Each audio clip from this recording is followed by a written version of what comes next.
Hello friends, welcome to my law channel Vinayaka law studies. हम अपनी AIB की series कर रहे हैं जिसमें आज हमारा पार्ट 3 है। पार्ट 2 तक हमने कर चुके हैं। पार्ट 2 में हमने 30 क्वेश्चन तक किए थे। आज हम 30 क्वेश्चन से आगे करने वाले हैं। प्लीज़ इस वीडियो को देखने से अगर आपको कुछ भी हेल्प मिल रही है, आपको लग रहा है कि आपकी एआईबी की प्रिपरेशन में हेल्प हो रही है, तो प्लीज़ मुझे कमेंट करके बताइए। कल जिन बच्चों के कमेंट आए थे उन्होंने बताया उनके कितने क्वेश्चन ठीक हुए हैं। ठीक है, इसीलिए मेरी आप सभी बच्चों से रिक्वेस्ट है कि आप सब बताइए, क्योंकि अगर आपको कोई भी प्रॉब्लम है तो आप कमेंट करते हैं तो आपको उसके सॉल्यूशन ज़रूर मिलेगा। चलिए बिना टाइम वेस्ट करते हम अपना आगे का स्टार्ट करते हैं क्वेश्चन नंबर 31 से। चलिए स्टार्ट करते हैं। ओके, चलिए आज हम अपने क्वेश्चन नंबर 31 से देख लेते हैं। हमारा 31 क्वेश्चन क्या है? Which of the following provision of the code of civil procedure 1908 makes the doctrine of res judicata applicable in respective suit? दीवानी प्रक्रिया संहिता 1908 का निम्नलिखित में से कौन सा प्रावधान प्रतिनिधि मुकदमे में रेस जुडिकाटा के सिद्धांत को लागू करता है? इसके ऑप्शन देख लेते हैं। Option A section 11 explanation number 5, option B section 11 explanation number 4, option C section 11 explanation number 7 and option D section 11 explanation number 8। बताइए इसका राइट आंसर क्या रहेगा? इसका हमारा राइट आंसर रहेगा option B section 11 explanation number 4। ठीक है, नेक्स्ट आ जाते हैं हम अपने क्वेश्चन नंबर 32 पे। In which of the following situation a court will not issue summon for personal appearance to the defendant? निम्नलिखित में से किस स्थिति में न्यायालय प्रतिवादी को व्यक्तिगत उपस्थिति के लिए समन जारी नहीं करेगा? ऑप्शन देख लेते हैं। Option A if defendant resides within the local limit of the court jurisdiction. Option B if defendant resides within 40 miles from the court. Option C if defendant resides 250 miles away from the court in an area having public convey available.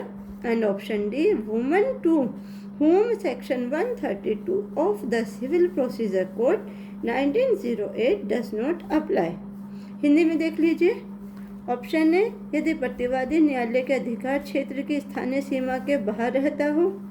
Option B यदि प्रतिवादी न्यायालय के से 40 मील के भीतर रहता हो।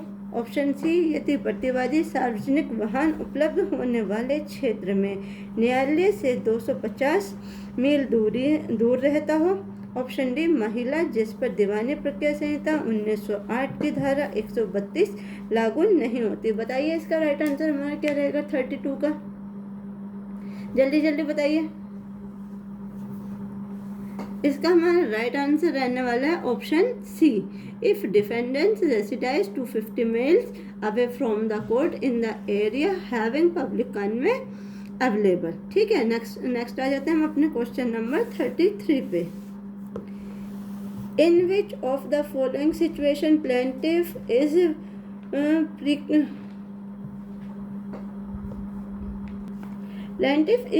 precluded from beginning a fresh suit as per the Code of Civil Procedure 1908? निम्नलिखित में से किस स्थिति में वादी को दीवानी प्रक्रिया संहिता 1908 के अनुसार नया मुकदमा करने से रोका जाता है? ऑप्शन देख लीजिए। Option A dismissal of suit where summon not served in consequence of plaintiff failure to pay cost. Option B dismissal of suit because neither party appeared. Option C dismissal of suit in because plaintiff did not appear. Option D dismissal of suit because plaintiff did not apply for fresh summon within given time limit once it returned unserved। Hindi में देख लीजिए। Option ए मुकदमे को खारिज करना जहां वादी द्वारा वादव्य का भुगतान करने में विफलता के परिणाम स्वरूप समन नहीं दिया गया था। ऑप्शन बी किसी भी पक्ष के उपस्थित होने के कारण मुकदमा खारिज करना। ऑप्शन सी वादी के उपस्थित होने के कारण नहीं होने के कारण मुकदमा खारिज करना। और ऑप्शन डी मुकदमे को खारिज करना क्योंकि वादी ने बिना तामील किए वापस आने के बाद दी गई समय सीमा के भीतर नए समन के लिए आवेदन नहीं किया था। बताइए हमारा इसका राइट आंसर क्या होगा। इसका हमारा राइट आंसर होगा option C, dismissal of suit is become because plaintiff did not appear. Okay, next आ जाते हैं हम अपने क्वेश्चन नंबर 34 पे। How many times at max may an adjournment be granted to a party during hearing of the suit as per the code of civil procedure 1908। दीवानी प्रक्रिया संहिता 1908 के अनुसार मुकदमे की सुनवाई के दौरान किसी पक्ष को अधिकतम कितनी बार स्थगन किया जा सकता है। ऑप्शन देख लीजिए। Option A 2 times, option B 3 times, option C 4 times and option D no limits prescribed. बताइए इसका आंसर क्या है। इसका राइट आंसर है हमारा ऑप्शन बी 3 टाइम्स। ठीक है, नेक्स्ट आ जाते हैं हम अपने क्वेश्चन नंबर 35 पे। Which of the following amendment act made the provision in the Code of Civil Procedure 1908 to produce a witness without a summon। निम्नलिखित में से किस संशोधन अधिनियम ने दीवानी प्रक्रिया संहिता 1908 में बिना समन के गवाह को पेश करने का प्रावधान किया है। ऑप्शन देख लीजिए। The code of civil procedure act 1976, option B the code of civil procedure act 1999, option C the code of civil procedure amendment act 2002 and option D such provision does not exist. बताइए इसका right answer हमारा क्या रहने वाला है। इसका हमारा right answer रहेगा option B the code of civil procedure amendment act 1999। ठीक है, नेक्स्ट आ जाते हैं हम अपने क्वेश्चन नंबर 36 पे। देख लेते हैं 36। Which of the following is not include in the word cost as provide under the code of civil procedure 1908। दीवानी प्रक्रिया संहिता 1908 के तहत दिए गए वाद व्यय शब्द में निम्नलिखित में से क्या शामिल नहीं है। ऑप्शन देख लीजिए इसके। Option A the expense of the witness incurred, option B legal fee and expenses incurred, option C fooding and lodging expenses incurred and option D any other expenses incurred in connection with the proceeding। बताइए, चलिए हिंदी में देख लेते हैं इनको। गवाह, option A गवाहों का खर्च, ऑप्शन बी कानूनी फीस का खर्च, ऑप्शन सी खाने और रहने का खर्च एंड ऑप्शन डी कार्यवाही के संबंध में कोई अन्य खर्च। बताइए हमारा इसका राइट आंसर क्या रहेगा क्वेश्चन नंबर 36 का। प्लीज़ मैं आपको बार बार एक ही बात बोल रही हूँ, प्लीज़ कमेंट में आंसर दीजिए ताकि मुझे भी पता लगे कि आपके कितने क्वेश्चन ठीक हो रहे हैं। प्लीज़ चलिए इसका आंसर बताइए। इसका राइट आंसर होगा हमारा option C fooding and lodging expenses incurred. Next आ जाते हैं question number 37। What period is prescribed under the code of civil procedure 1908 for defendant to enter any appearance for filing address for service of notice on him in case of a suit where summary procedure is to be applied। किसी मुकदमे के मामले में जहां सरसरी प्रक्रिया लागू की जानी है, प्रतिवादी को उस पर नोटिस की तामील हेतु पता दाखिल करने के लिए उपस्थित होने के लिए दीवानी प्रक्रिया संहिता 1908 के तहत कितनी अवधि निर्धारित की गई है। ऑप्शन देख लीजिए। Option A 7 days from the date of receiving of summon, option B 10 days from the date of receiving of summon, option C 15 days from the date of receiving of summon, option D 30 days from the date of receiving summons. चलिए इसके right answer बताइए, इसका right answer क्या होना है हमारा?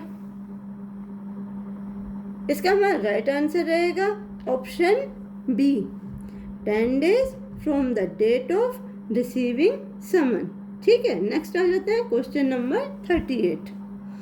Under which of the following provision of the code of civil procedure 1908 the appellate court may remit an issue for trial to lower court. दीवानी प्रक्रिया संहिता 1908 के निम्नलिखित में से किस प्रावधान के तहत अपीलीय अदालत किसी मुद्दे को सुनवाई के लिए निचली अदालत में भेज सकती है? चलिए इसके ऑप्शन देख लीजिए।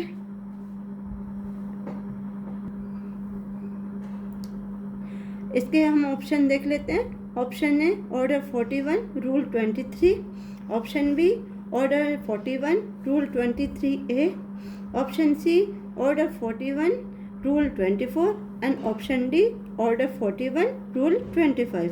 बताइए इसका राइट आंसर क्या है, और राइट आंसर के साथ साथ ये भी बताइएगा कि ऑर्डर 41 किस चीज़ से डील करता है, किसके बारे में बताता है, ये भी आप मुझे कमेंट में ज़रूर बताइए। चलिए इसका राइट आंसर देख लेते हैं। इसका राइट आंसर हमारा आंसर होगा डी ऑर्डर 41 रूल 25। अगर हम बात करें ऑर्डर 41 की, तो हमारा order 41 applies from original decree, यानी मूल डिक्रियों की अपील से हमारा ये ऑर्डर डील करता है। नेक्स्ट आगे आ जाते हैं अपने क्वेश्चन नंबर, आ जाते हैं हम अपने क्वेश्चन 39 पे। देख लेते हैं। A is accused of the murder of B by beating him. Which of the following will not be considered as relevant fact forming part of the same transaction as per the Indian Evidence Act? जो हमारा BSA हो गया, यानी भारतीय साक्ष्य अधिनियम। इसको हिंदी में देख लीजिए। A पीट कर B की हत्या करने का अभियुक्त है। निम्नलिखित में से किसे भारतीय साक्ष्य अधिनियम 1872 के अनुसार उसी कार्यकलाप का हिस्सा बनने वाले प्रासंगिक तथ्य नहीं माना जाएगा? ऑप्शन देख लीजिए। Option A whatever said by A और B at the time of beating, option B whatever done by A और B at the time of beating, option C whatever said by A by standard at the time of beating, option D whatever said by B A or B a day before the day of beating। Hindi में देख लीजिए। Option ए पिटाई के समय ए या B ने जो कुछ भी कहा, ऑप्शन बी पिटाई के समय ए या बी ने जो कुछ किया, ऑप्शन सी पिटाई के समय आसपास खड़े लोगों ने जो कुछ भी कहा, ऑप्शन डी पिटाई वाले दिन से एक दिन पहले ए या बी ने जो कुछ भी कहा। इसका आंसर बताइए। इसका राइट आंसर हमारा क्या रहने वाला है? इसका हमारा राइट आंसर रहेगा option D whatever said by A और B a day before the day of beating. Next आ जाते हैं हम अपने क्वेश्चन 40 पे। देख लेते हैं। Which of the following provision of the Indian Evidence Act 1872 says that the confirmation to police officer shall not be proved against him? भारतीय साक्ष्य अधिनियम 1872 की निम्नलिखित में से कौन सा प्रावधान कि पुलिस अधिकारी के समक्ष संस्कृति उसके विरुद्ध साबित नहीं की जाएगी? ऑप्शन देख लीजिए। Option A section 24, option B section 25, option C section 26 and option D section 27। बेटा ये आप कंपेयर करके ही पढ़िए। अगर भारतीय साक्ष्य अधिनियम है तो इसको हमें हमारे BSA यानी एविडेंस एक्ट है, तो हमें BSA यानी भारतीय साक्ष्य अधिनियम हिंदी दोनों की ही सेम है, बट इंग्लिश में दोनों में ही डिफरेंस है। प्लीज़ इन्हें कंपेयर करके पढ़िएगा कि अगर ये भारतीय यहाँ पे इंडियन एविडेंस का पूछा है तो हमें BSA का इसका हमारा कौन सा सेक्शन रहेगा। चलिए हम इसका आंसर देख लेते हैं। 40 का हमारा राइट आंसर रहेगा सेक्शन 25। अगर हम इसे बीएसए से कंपेयर कर रहे हैं तो ये बीएसए का सेक्शन 23 का क्लॉज 1 रहेगा। ठीक है, ये चीज़ आप इसे ध्यान रखिएगा। नेक्स्ट आ जाते हैं हम अपने क्वेश्चन 41 पे। Under which of the following provision of the Indian evidence act 1872 dying declaration may be admitted as evidence. भारतीय साक्ष्य अधिनियम 1872 के निम्नलिखित में से किस प्रावधान के तहत मृत्युकालिक कथन को साक्ष्य के रूप में स्वीकार किया जाता है? आपको बताना है कि डाइंग डिक्लेरेशन कौन से सेक्शन में दिया गया है और इसको कंपेयर बीएसए से कीजिए। बीएसए का सेक्शन भी लर्न कीजिए क्योंकि आपके सब्जेक्ट में अब न्यू लॉ आएंगे। ठीक है, और इंडेक्स, आपके इंडेक्स बेस्ड क्वेश्चन बहुत आते हैं। आप भी अब देख भी रहे होंगे कि आपके इंडेक्स बेस्ड क्वेश्चन ज़्यादा हैं, तो प्लीज़ फोकस इंडेक्स पे कीजिए। अगर आप चाहते हैं कि मैं हर सब्जेक्ट के इंडेक्स की एक वीडियो बनाऊं ताकि आपको सारे सेक्शन इजीली लर्न हो जाए, तो प्लीज़ कमेंट करके बताइएगा, तो मैं आपकी हेल्प ज़रूर करूँगी। ठीक है, फिर अब हम इसका क्वेश्चन 41 का आंसर देख लेते हैं। इसका आंसर हमारा ऑप्शन सी है, यानी सेक्शन 32। कंपेयर कीजिए बीएसए से, तो बीएसए में है सेक्शन 26 में दिया गया है। नेक्स्ट आ जाते हैं हम अपने क्वेश्चन नंबर 42 पे। Which of the following is correct according to the Indian evidence act 1872 pertaining to proof of consent of the document. भारतीय साक्ष्य अधिनियम 1872 के अनुसार दस्तावेजों की अंतर्वस्तु के प्रमाण के संबंध में निम्नलिखित में से कौन सा सही है? Option A, contents of the document shall be proved by preliminary evidence. Option B, contents of the document may be proved by secondary evidence. Option C, contents of the document shall be proved by both preliminary and secondary evidence. Option D, contents of documents may be proved either by preliminary or by secondary evidence. Hindi में देख लीजिए, दस्तावेजों की अंतर्वस्तु प्राथमिक साक्ष्य द्वारा साबित की जाएगी। ऑप्शन बी, दस्तावेजों की अंतर्वस्तु को द्वितीयक साक्ष्य द्वारा साबित किया जा सकता है। ऑप्शन सी, दस्तावेजों की अंतर्वस्तु प्राथमिक और द्वितीयक दोनों साक्ष्य द्वारा साबित की जाएगी। ऑप्शन डी, दस्तावेजों की अंतर्वस्तु प्राथमिक या द्वितीयक साक्ष्य द्वारा साबित की जाएगी। आप इसका आंसर दीजिए कि 42 का राइट आंसर क्या रहेगा। 42 का हमारा राइट आंसर रहेगा हमारा option D, contents of document may be proved either by preliminary और बाय सेकेंडरी एविडेंस। इस क्वेश्चन में मैं आपको एक चीज़ बता रही हूँ जो हमें सबसे ज़्यादा कंफ्यूज करती है और जिसकी वजह से बच्चों के आंसर गलत हो जाते हैं। उसका रीज़न देख लीजिए आप। ऑप्शन सी और ऑप्शन डी देखिए, अधिकतर बच्चे यही कंफ्यूज होते हैं क्योंकि एक में एंड आया, एक में और आया, पर हमें एंड वाला नहीं करना है क्योंकि हमारा होगा और, यानी या तो प्राथमिक या तो द्वितीयक, प्राथमिक और द्वितीयक नहीं होगा। इस चीज़ को हमें थोड़ा सा ध्यान रखना है। जो छोटी छोटी गलतियाँ हैं इसी से हमारे नंबर चले जाते हैं, जिससे हमारा पेपर नहीं निकल पाता। प्लीज़ इन छोटी छोटी चीज़ों को ध्यान रखिएगा कि हमें राइट आंसर हमारा क्या चूज़ करना है। नेक्स्ट आ जाते हैं अपने क्वेश्चन नंबर 43 पे। Which of the following is a correct statement as per the Indian Evidence Act 1872? भारतीय साक्ष्य अधिनियम 1872 के अनुसार निम्नलिखित में से कौन सा कथन सही है? Option A, leading question may be asked in examination in chief. Option B, leading question may be asked in cross examination. Option C, leading question may be asked in re examination. And option D, leading question can not be asked in cross examination. Hindi में देख लीजिए। Option ए, सूचक प्रश्न मुख्य परीक्षा में पूछे जा सकते हैं। ऑप्शन बी, प्रति परीक्षा में सूचक प्रश्न पूछे जा सकते हैं। ऑप्शन सी, उन्हें परीक्षा में सूचक प्रश्न पूछे जा सकते हैं। एंड ऑप्शन डी, प्रति परीक्षा में सूचक प्रश्न नहीं पूछा जा सकता। आप इसका आंसर बताइए और आंसर के साथ साथ मुझे ये भी बताइए कि लीडिंग क्वेश्चन का जो हमारा सेक्शन है वो सेक्शन हमारा कौन सा है।